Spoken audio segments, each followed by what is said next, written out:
Happy Sunday, everyone. I'm just out looking at we'll call it the construction site. This is a tree that is down over a brand new parking lot. It has to be removed, but we made a decision to actually take out several trees to make sure that the parking was wide enough for everyone to pull in and out without any problems. And then as you move over here, this was the backyard of the cafe, and it is now a dirt pit. It looks like just a bare pad, but it actually was excavated about 2 feet down, and then this Donafill brought in to make sure that it's a strong foundation for the back patio that is going to be poured hopefully Tuesday. So next step will be to get this framed in and ready for the concrete.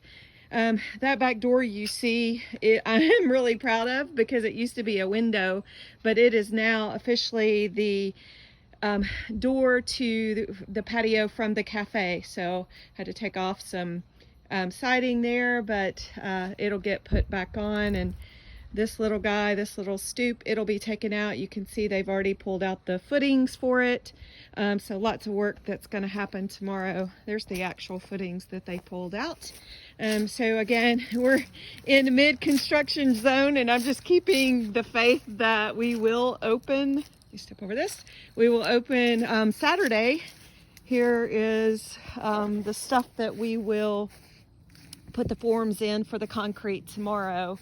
But I do want to show you something as I was walking around, just looking at everything and trying to take it in.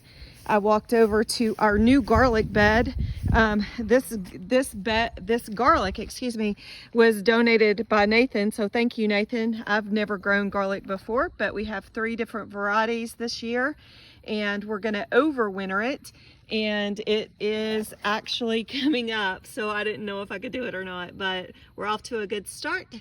And we have about 100 bulbs of garlic in there, so I'm anxious to see if it makes it over the winter and what jump start it gives us. So thank you again, Nathan, for volunteering your garlic. And then when I was coming over to the garden to plant some winter stuff, look at these tomatoes. Are they not crazy? They're crazy out of control, and I just haven't had the heart to pull them up because they're just so pretty. And so I came over to say my goodbyes and pull them up, and I found this beauty. And assuming that was the only one, I actually started looking through here, and let's see if I can show you. Yep, look at there. There's multiple heirloom tomatoes on this plant that somehow made it through the early fall.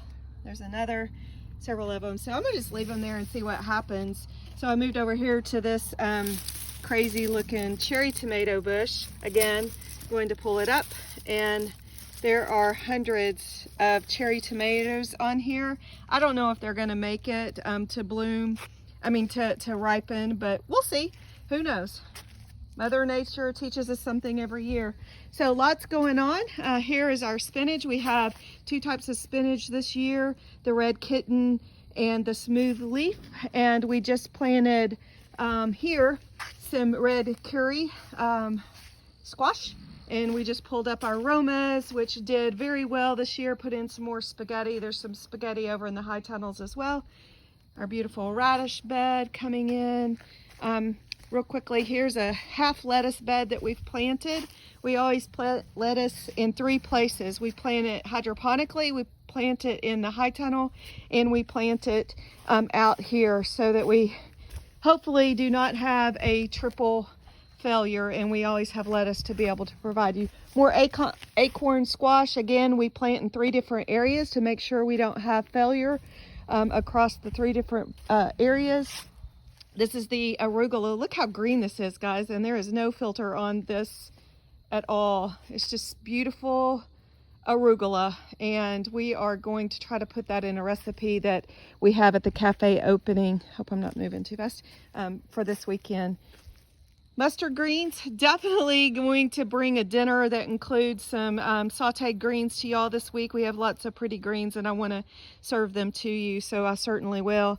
This is what we call the Jay bed. Our grandson Jay wanted to plant some flowers, and I actually did not have any flower seeds that I thought would make it through the winter, so I gave him this kale and told him to plant a couple of seeds, and the next thing I knew he was dumping it into this bed. So it is super.